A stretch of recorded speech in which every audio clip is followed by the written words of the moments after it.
அண்மை செய்தி. முதல்வர் சந்திரபாபு நாயுடு தலைமையிலான ஆந்திர அரசின் துணை முதல்வராக பொறுப்பேற்றிருக்கிறார் பவன் கல்யாண். சந்திரபாபு நாயுடுவின் மகனும் அமைச்சருமான நாரா லோகேஷுக்கு ஐடி துறை ஒதுக்கீடு செய்யப்பட்டிருக்கிறது. முதல்வர் சந்திரபாபு நாயுடு தலைமையிலான ஆந்திர அரசின் துணை முதல்வராக பொறுப்பேற்றிருக்கிறார் நடிகர் பவன் கல்யாண். சந்திரபாபு நாயுடுவின் மகனும் அமைச்சருமான நாரா லோகேஷிற்கு ஐடி துறையானது ஒதுக்கீடு செய்யப்பட்டிருக்கிறது. கடந்த முறை சந்திரபாபு நாயுடு ஆட்சியில் இருந்தபோது வகித்த ஐடி துறையே தற்போது நாரா லோகேஷுக்கு மீண்டும் ஒதுக்கீடு செய்யப்பட்டிருக்கிறது. இதை பற்றின மேலும் விவரங்களை எமது நிர்வாக ஆசிரியர் மகாலிங்கம் வழங்கிக்கலாம். மகாலிங்கம் வணக்கம், விவரங்கள் என்ன பகிரலாம்?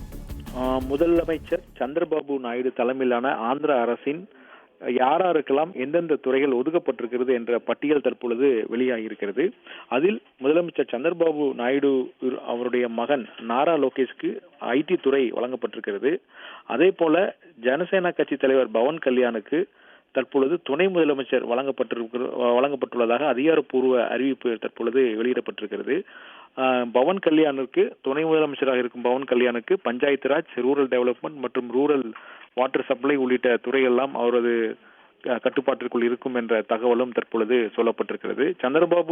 முதலமைச்சர் சந்திரபாபு நாயுடு வசம் சட்டம் ஒழுங்கு மற்றும் பொதுத்துறை மற்றும் மற்ற அமைச்சர்களுக்கு ஒதுக்கப்படாத துறைகளை அவர் கவனிப்பார் என்ற தகவலும் சொல்லப்பட்டிருக்கிறது.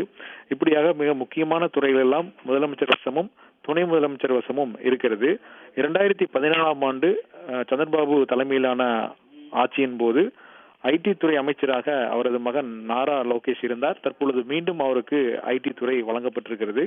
அது மட்டுமல்லாது கனிம வளத்துறை தற்பொழுது கொல்லு ரவீந்திரா என்ற ஒரு மூத்த நிர்வாகிக்கு வழங்கப்பட்டிருக்கிறது. அவர் சந்திரபாபு நாயுடுவின் தீவிர விசுவாசியாக அறியப்படும் ஒரு நபர். இப்படி முக்கியமான துறைகள் எல்லாம் தனக்கு வேண்டப்பட்ட அல்லது தனக்கு விசுவாசமாக இருக்கக்கூடிய நபர்களுக்கு சந்திரபாபு நாயுடு ஒதுக்கி இருக்கிறார் என்ற தகவலும் சொல்லப்பட்டிருக்கிறது. அதே போல சந்திரபாபு நாயுடு தலைமையிலான அமைச்சரவையில் தற்பொழுது இளைஞர்களும் சிலர் இடம்பெற்றிருக்கிறார்கள். அந்த வகையில் சவிதா என்ற பெண்மணிக்கு பிற்படுத்தப்பட்டோர் நல வாரியம் உள்ளிட்ட துறையெல்லாம் வழங்கப்பட்டிருப்பதாக தகவல் வெளியாகிருக்கிறது.